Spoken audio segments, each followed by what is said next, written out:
Alikuwa ameketi juu ya kijitofali, mikono yake ikishughulishwa na uwajibikaji wa kazi mbili, wa kushoto ukihangaika kuwapiga makofi mbu waliokuwa wakimng'ata miguuni, huku ule wa kulia ukiwa umekamata gazeti. Gazeti lililotumika kuipepea meza iliyokuwa mbele yake. Juu ya meza hiyo ndogo kulikuwa na mafungu machache ya samaki. Mara kadhaa alichukua gazeti hilo na kulisoma. Hakukuwa na mwanga wa kutosha, na hata maandishi ya gazeti hilo yalikuwa katika lugha ya Kiarabu.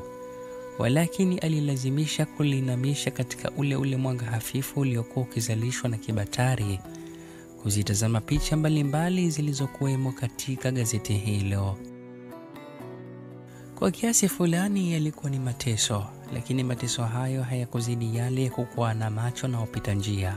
Ghafla kiza kikaongezeka juu ya ukurasa wa gazeti alilokuwa akilitazama, kiza mithili ya kivuli.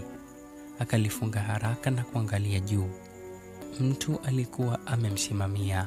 Awali wakati akiwa anauinua uso wake alidhani angekuwa ni mteja, lakini muonekano wa mtu huyo ulivika pingamizi dhana yake. Hakuwa mteja, hali iliyomfanya kuendelea kumtazama hadi pua zake zilipokifu kuendelea kupokea harufu kali kutoka kwa mtu huyo. Akauhamisha chini uso wake. Yule mtu hakuhama wala hakusema lolote lile. Mwanamke aliyekuwa ameketi akaangaza kulia na kushoto. Alikuwa akizichora dalili za kupata msaada ikiwa mtu huyo angemletea tabu yoyote. Kisha akaanza kutenda lile alilokuwa amelidhamiria. Ondoka! Alimfukuza. Hakuwa na shaka sana. Ni kawaida kuwepo kwa watu ambao wana upungufu wa akili wakizurura hovyo ndani ya jiji hilo la Dar es Salaam. Hakutaka mtu huyo ambaye alikuwa ana haki zote za kuitwa mwenda wazimu kuendelea kubaki mbele yake, mbele ya biashara yake ambayo usafi ndio kigezo kikubwa kwa wateja. Ilikuwa ni picha mbaya. Mwenda wazimu umezoeleka kushinda katika majalala. Leo aonekane amesimama mbele ya meza yake ya samaki. Hapana. Alizidisha kumfukuza baada ya kuona mtu huyo hakuwa akichukua hatua yoyote. Alisimama juu akapaza sauti yake. Nasema ondoka! Yule mtu aliondoka, lakini hakuondoka kabisa. Alihama tu. Alisogea pembeni na kuketi chini. Hatimaye yule mwanamke naye akashusha pumzizi na kukaa. Alikaa na kuendelea kumwangalia yule mwenda wazimu. Yule mwenda wazimu naye akawa anamtazama. Walitazamana. Baada ya kusubiri kwa kipindi cha muda mrefu, sasa tumerudi mjengoni. Wa Uswahili wanasema kimya kingi hoja na mshindo uliokuwa mkubwa. Karibu Alwatan kwenye simulizi ya Kopo. Hii ni riwaya iliyowekwa mkono na Abias Mzigua, nguli wa balagha na fundi kalamuni. Riwaya hii imewekwa sauti na Ibrahim Hussein kuanzia sehemu ya awali hadi tama. Hivyo hii ni sehemu ya kwanza. Nambari zetu za simu ni 0743217523. Sisi ni Simulizi Club. Ni kama nafsi yake ilikuwa ikimsuta jambo. Ni kweli, yeye ni masikini, ila kukatika kidole kimoja cha mkono hakukufanya mwenye njaa kuacha kufinyanga tonge la ugali. Hilo ndilo alilowaza. Alihisi yule kichaa alihitajika kupata kidogo katika vichache alivyokuwa navyo. Akahesabu mafungu yake ya samaki, yalikuwa 4. Mafungu hayo ndio yalikuwa yamebaki kati ya 11 ambayo tayari yalikwisha kuyauza. 7,000 zikiwa kibindoni mwake. Alishatengeneza faida fulani kwa siku hiyo. Isingekuwa vibaya kufanya hasara kwa ajili ya muumba wake anayemtegemea kwa riziki. Alikusanya fungu moja wapo na kuliweka katika karatasi alilolichana katika gazeti. Akapeleka mpaka kwa yule mwenda wazimu na kumkabidhi.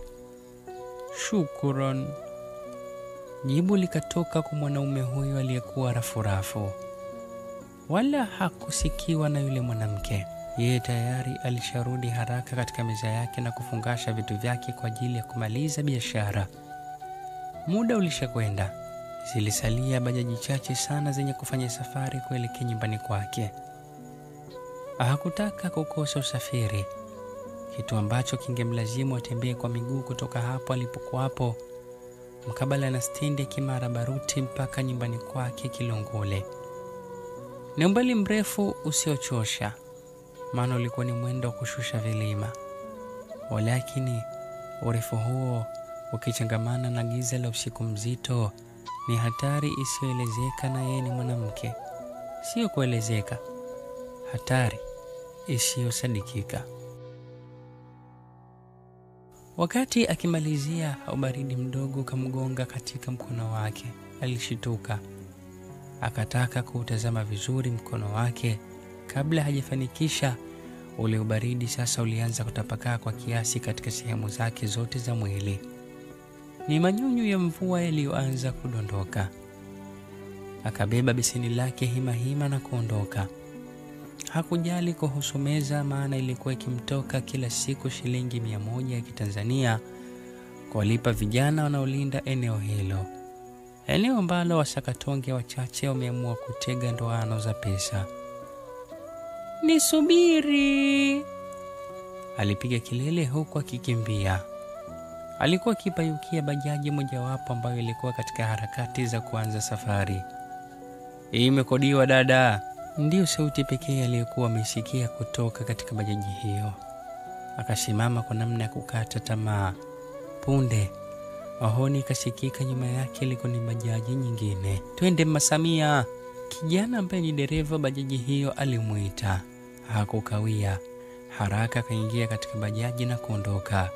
Kwa mbali aliona kama yule mwenda wazimu alikuwa akimfuata hivi kwa kuikimbiza ile bajaji, lakini hakujali lolote.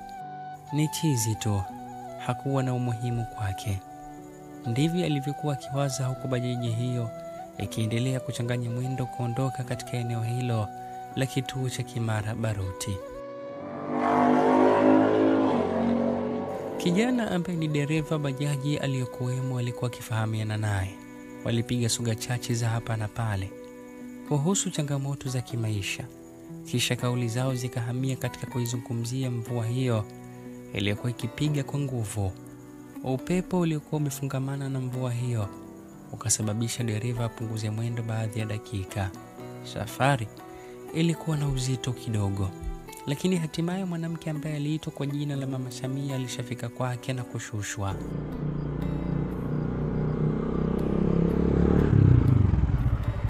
Hata pale alipotoa kiasi kidogo cha pesa kumkabidhi kijana huyo, kijana alikataa katakata. Alimshukuru kisha wakaagana. Nambari zetu za simu ni 0743217523. Sisi ni Simulizi Club. Makazi yake hayakuwa mbali sana na sehemu aliyokuwa ameshukia. Ni msako wa hatua 10 na kiduchu tu mpaka kufika katika chumba alichokuwa amekodi. Chumba kimoja. Humo alikuwa akiishi yeye na bintiye pekee, bintiye Samia. Alipofika katika mlango wa chumba hicho, aliweka beseni lake chini. Alikuwa ameshatota kwa mvua pamoja na kuikimbia vyote vile. Nyumba aliyokuwa akiishi ilikuwa na vyumba vingi.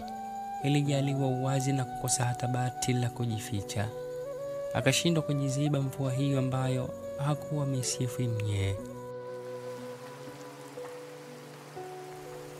Alipofika karibu na chumba kimojawapo, alitazama huko na kule kuchunga kama kuna yeyote aliyekuwa akimtazama, kisha kapitisha mkono kwa juu kidogo ya mlango. Kulikuwa kuna uwazi. Akatoka na ufunguo katika kiganja chake cha mkono. Nikaji sehemu ambacho alikubaliana na bintiye kuweka ufunguo ikiwa angechelewa kurejea katika mihangaiko yake kama ilivyokuwa siku hiyo. Alisumbuka muda mchache na kitasa cha mlango ule ukafunguka. Akazamisha mwili wake na kukutana na giza la ndani humo. Kwa mbali kidogo alisikia sauti ya mtoto mdogo akikoroma. Ni mwanawe Shamia ambaye alikuwa ameshalala muda mrefu. Hakuhangaika naye. Alisogea mpaka sehemu moja ya ukuta wa chumba hicho akapapasa. Mkono wake ukagota katika swichi. Alibofya kwa dhumuni la kuwasha taa, kukizima kiza kizito kilichomo chumbani humo. Kiza kiliendelea kumngonga vile vile. Taa haikuwaka. Sonyo jepesi likamtoka, kisha likapepea na kuishia mule mule katika kiza. Halikutoka hata nje ya chumba na kuwafikia wale aliokuwa amewakusudia. Yaani mvua kidogo tu anakata. Alimaliza kujilalamikia yeye mwenyewe huku akihaha kutafuta kitu. Akakipata baada ya kusumbuka kwa kupapasha. Ni simu yake ndogo ambayo alikuwa ameiegesha katika kimemeshi kabla ya kutoka kwenda biasharani. Akawasha tochi iliyokuwa katika kisuswadu hicho. Alikuwa akitafuta chakula. Ni maagizo ya kawaida ambayo alishazoeleka kwa binti yake mdogo aliyekuwa ni mwanafunzi wa darasa la 4. Alitakiwa kusonga ugali na mwingine kumwachia mama yake. Ugali ambao ulishakariri kusindikizwa na samaki kutoka katika wale waliokuwa wakitakiwa kwenda kuuzwa baada ya jua kupokelewa na mawingu upande wa magharibi. Mama Samia alikula haraka ugali ule kama mwenye kukimbizwa. Akajitayarisha kuutafuta usingizi. Huko nje bado mvua ilikuwa ikiendelea kushirikiana na bati kupiga kelele.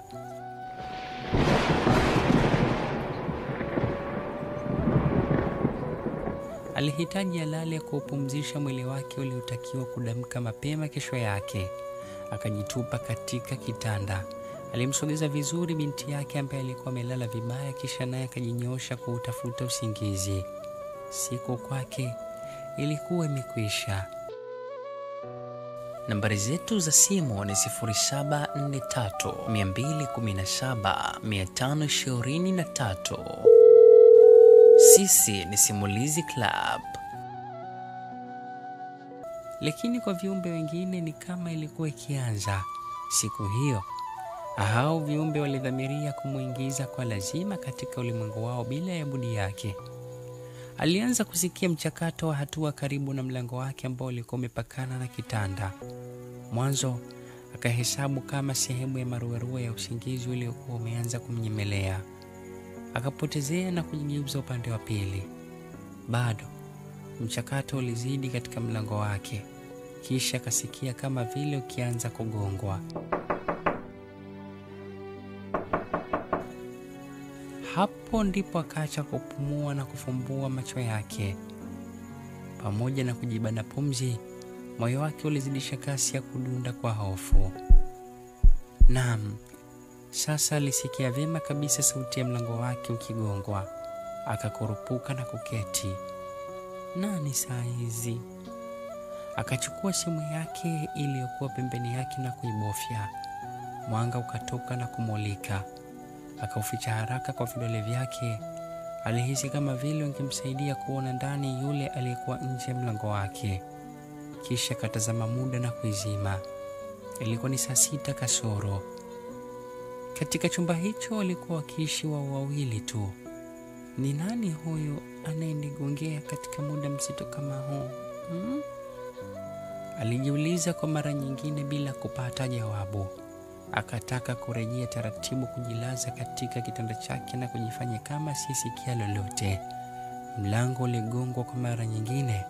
Wakati huo ni kwa nguvu zaidi.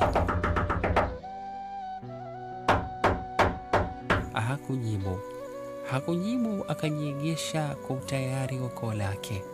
Ikiwa huyu mgonga hodi angeanzisha purukushani zozote za kuonesha kufungua mlango huo, basi apige kelele za wizi apate msaada. Akajilaza kwa namna ya kutegea.